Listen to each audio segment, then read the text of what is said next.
Hi everyone, welcome to Abby Research Reads. I'm Dr. Kristen, and today I am talking about the book Kids These Days by Malcolm Harris, which is a real depressing read, guys. I'm not gonna lie. So it is. I was joking with Dr. Aaron offline that this is one of the most depressing things I've read in a long time, and I read books on genocide for fun. But really what it is a point by point examination of all of the forces that have made the millennial generation what it is. So you've heard Dr. Aaron and I talk about how every generation is a product of the cultures that it grew up in. It creates its own culture and then reacts to other cultures as well. So the cultures that baby boomers grew up in is different than the cultures that millennials grew up in, which is one of the issues in communicating them all together. And Malcolm Harris does a really, really good job in talking about that. So he starts with how school, from the beginning, school and things like how much homework we were given, to college not being either affordable or a guarantee of a good job, to being stuck in work situations that aren't really helpful, to some of the systems in place, things like the school to prison pipeline for children of color, the marginalization of Indigenous voices and Indigenous opportunities, and he just really goes through it. So, like I said, really depressing. And really okay, well, I'm not crazy. Everything's really hard. And I'm not the only one who thinks it's really hard. And that's really good. But he does finish with kind of his tips for how to really handle it.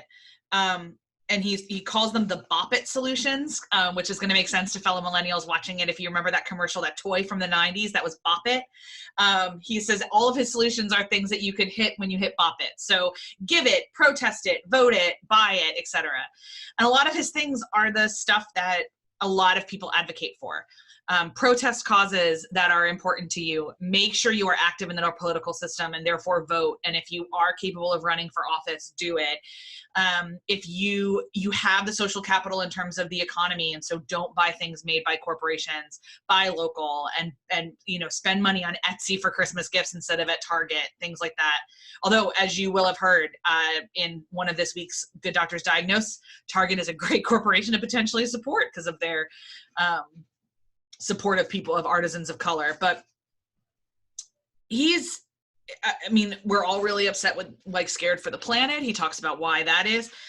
If you are somebody, really, this is one of those books that yeah, it's really, really depressing, I'm not gonna lie, but it is well researched.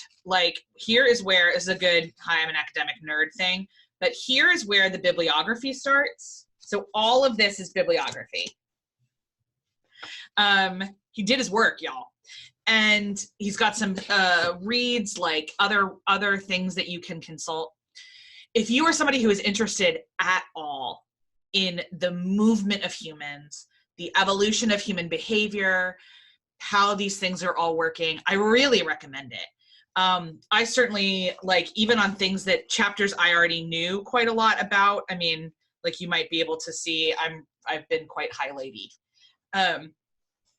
One of my kind of favorite points that he makes that I would encourage all of us to think about is that generations, as he puts, and we talk about too, are made up things, but they are both really, really made up markers and completely real divisions. And so acknowledging that there's a bit of a give and take there is really important. Summary. Millennials are the first generation. We are the first generation to be less economically successful and have less economic opportunities than our parents in a couple generations.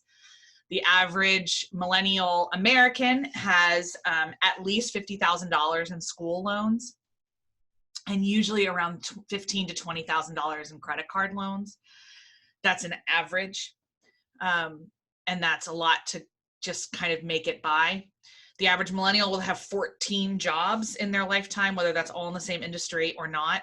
Most of us started working the minute we were legally allowed to. We've been working ever since. A lot of us started hearing at ages 3, 4, and 5 about building a resume for college. We are exhausted, and we've been exhausted. The issue is the generations after us are just as tired, and we worry about them. We worry a lot. We're a super anxious generation. We took the reactions of the people just a little bit older than us, the folks that were maybe in high school when we were in middle school, especially those of us on the cusp of Generation X, and their very we don't care attitude, and we took it and decided to care too much. We care about everything. And there's a beauty to that, but the balance is getting lost. Older millennials tend to be very, very, very comfortable with gray areas, for instance. Younger millennials tend to be much more black and white, going into how Generation Z is. Ideas such as discourse are much more comfortable for people in upper millennial categories generally than younger millennial categories, things like that. And he goes into all of it. But if you're wondering why the avocado toast jokes make all of us so angry, this is a really good book to buy. And once you read it, bop it, once you read it, figure out some way to make active change about it. Whether that is, if you are somebody who has power in a company, think about doing some loan forgiveness schemes as part of a benefit. Potentially, there's a lot of companies that are helping with that, helping millennials pay off their student loans. And so, I mean, the reason that most of my friends will never own a house is their student loans. And so kind of what is that? What could the responsibility be to create more resources for people to be able to enter the economic market at a different level?